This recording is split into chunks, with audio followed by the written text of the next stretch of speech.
Hi everyone, delonewolf here. Welcome back for another EVE Online video. As you can tell, today's video is going to be a discussion video because CCP came out with the economic numbers for December, and I do think that there's some pretty interesting data points to take a look at there. Now, before I get started, maybe quickly, you can see my hair. It's doing its own thing at the moment. I'm gonna call it lockdown 2.0 because well, our barbers have basically been shut down since I think late October or something like that. So don't really have that much of a choice. I'm just letting it do whatever it wants, and this is the current result.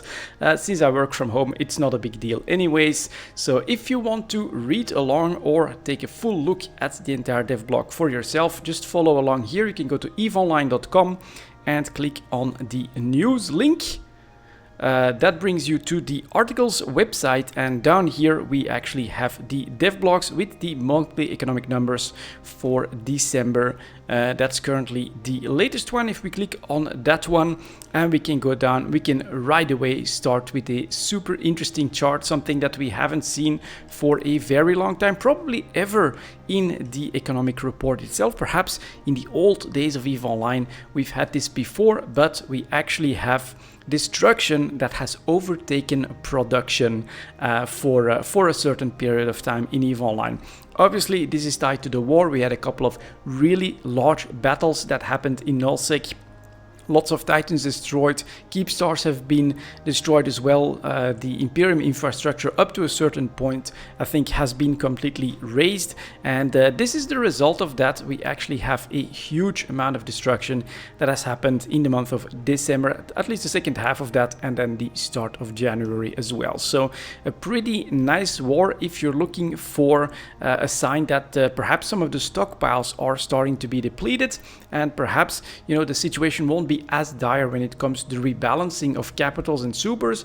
I can definitely understand the thought process that you have, that all those players that have gathered those ships during the time of the resource bonanza, they'll have an advantage forever. Well, honestly, EVE Online is a true sandbox, and that means that there is no best ship, there is no single answer to any problem. There's always counters, and here we can see a very big war can create a lot of destruction, and it's probably going to put a little bit of a strain on a lot of these old reserves from that resource bonanza, which last year has basically been countered. Everything has been made a lot harder in EVE Online. Gathering resources, gathering ISK, everything is now basically at a low point, and then to see this destruction here, I'm personally a little bit surprised that it's happened, but here we go. Perhaps it's another sign that getting actual stakes back into the game is sort of an incentive for players to go to war and to actually go for that destruction, because you can actually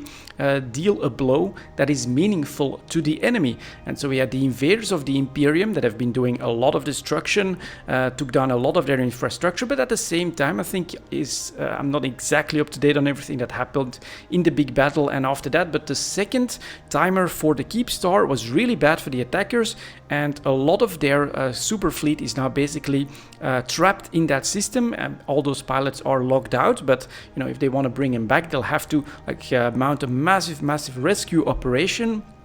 And so, there's actual economic stakes now because everything is so hard to produce, to replace. And this has this massive destruction that has happened here. I'm kind of hoping that we'll eventually also see this reflected in the Isogen price. It's a theory that I've been trying to see if it works out or not, but I still hold that Isogen should basically catch up to Mexalon, at least in price, considering the normal volumes that you mine of both minerals per hour, per cubic meters, and all of that type of stuff. So we'll see if I'm right or not. At least when it comes to destruction of those old stocks, this is looking quite promising. But this is a very unique spike, and something that I think only a sandbox like EVE Online can potentially produce. So keep that war up. Us miners, producers, look forward to all our profits going up as well. Next up, we'll take a quick look at total destroyed by region. Obviously, as I've said, the war is really the big change here. Delft number 1 by a mile, second one still the Forge, and then the Citadel. That's of course, Jita is such a big hub of activity that it attracts lots of suicide ganking, but also war deck activity. Often finds conflict around the Forge and the Citadel as a result of that. So they tend to be the biggest regions. This time, of course, we have this war that was happening, and so Delft coming out number 1 for destruction. Then we'll also take a quick look at that total mining value by region, because of course, one of the comments I saw on the Reddit thread right away is Oasa number 1 for mining, and then it's the Forge, Metropolis, Domain, Sync Liaison. So you really have this one nullsec region that is out mining all of those highsec regions, and it's really a standout in its volume compared to the next lowsec or nullsec region. It's really quite a lot more all of a sudden. So here, well, you could say that they're out of the war, so perhaps they can really get everything up and running. But of course, there's some rumblings about potential illegal automation happening there as well. I'm basically just still of the opinion, let's hope that CCP keeps the fight up against bots. If that's really what's happening there, bring down that ban hammer so that they don't hurt the economy. We kind of don't want this completely one-sided situation again, which last time for the Imperium, I don't think it was botting. It was just massive organization on such a scale that they outdid the entirety of the game. And as a result, they could really assert their dominance. Must also say that the difference is a lot smaller between Oasa and then the next few regions, but yeah, compared to other nullsec regions, it's actually quite a lot. The Imperium for months, I think even years, did stand way higher compared to everyone else on their economic output. So it's still relative. I would say, reading this chart, comparing that to the others, there may be a little bit of damage being done, but it's not as bad as what we've seen before. And so, sure, keep up the fight against bots. Do as much as you can and as is needed. I want every single one of those out of the game. But let's also not say that there's no actual efforts behind this production either. I think that there must be some efforts and maybe a feeling of we're safe here, that they're managing to maintain there for some reasons, like having everyone else blue to the alliances that currently are active in Oasa. So next up here we have the NPC bounties by region. Oasa again number 1. Veil of the Silent, the Calavera expanse. It's 60%.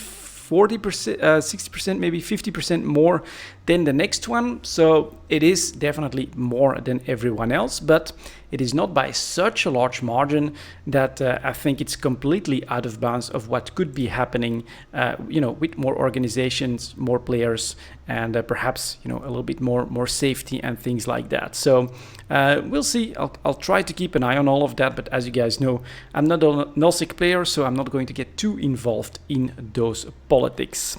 What I also wanted to take a look at, of course, is this one right here, total market value by region, and then by region without the Forge. I actually prepared those as well, because I want to make that comparison to what was happening in November.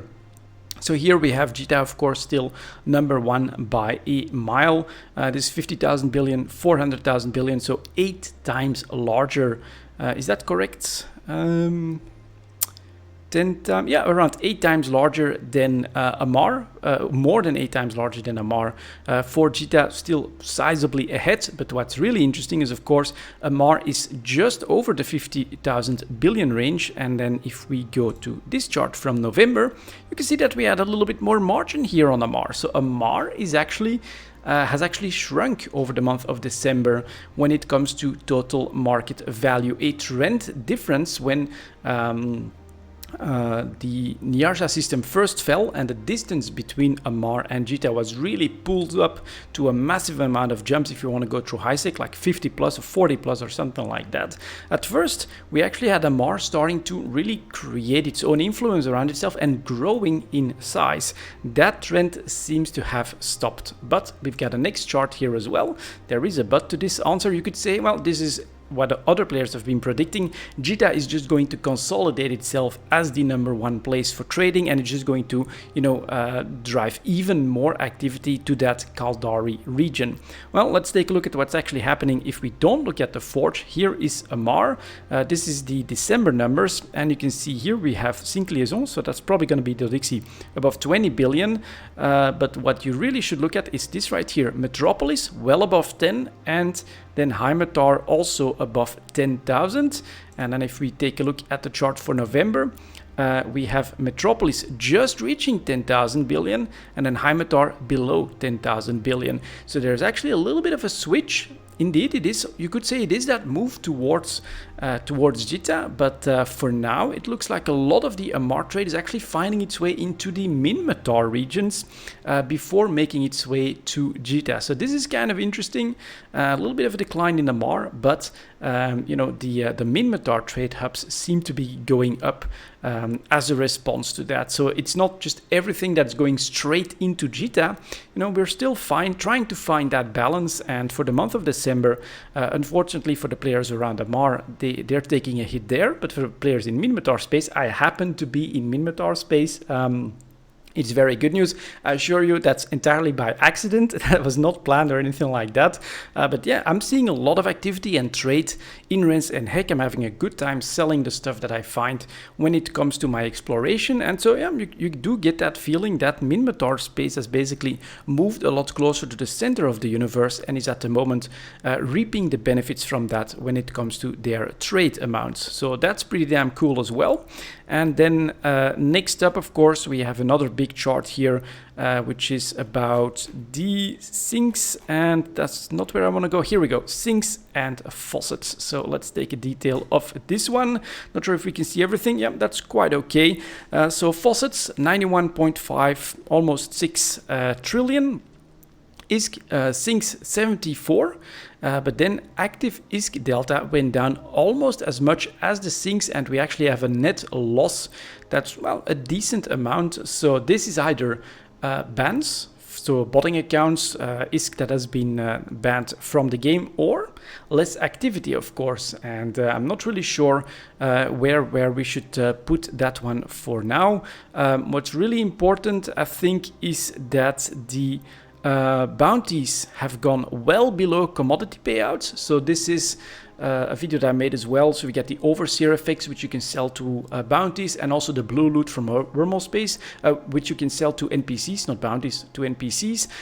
That's this stuff that creates ISK into the game. Then you have the bounty prizes just above incursion payouts. So this is definitely, the #1 ISK faucet that has been completely dethroned with everything that's been happening in nullsec with the dynamic bounty system, more risk, you can steal that stuff as well.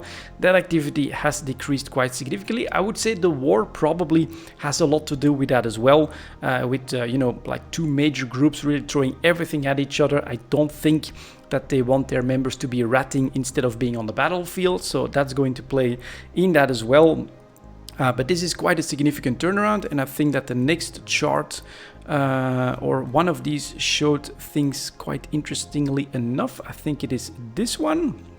Yeah, there we go, top 8 sinks and faucets over time, and you can see here that massive decline from the bounty prizes, only just above incursion prizes here at the moment. Insurance actually going up, well, that's with all of that destruction as well, but this is definitely something that has basically brought the entire bounty system over probably the entirety of EVE Online, so that includes all the rats that you kill in exploration sites, in high sec, low sec, and all of that stuff, pretty much in line with incursion payouts. And here, I personally, am of 2 minds. I could see this go either way. You could say this is going to mean a massive nerf for incursions coming out, because that's comparatively probably just, too risk-free for the amount of risk that they're making, or it could also be that this is going to be the turnaround where eventually CCP is going to start to make things a little bit more rewarding for players, and that could include different types of activities in nullsec. We still don't really have any news on what CCP is planning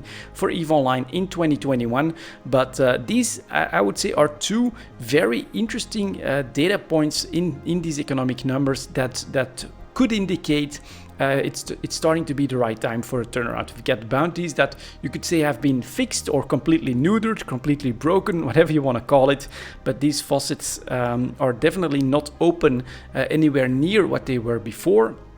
And then, of course, you have that massive destruction that happened, which could be very good for the numbers on stockpiles, which I'm sure CCP is keeping an eye on as well.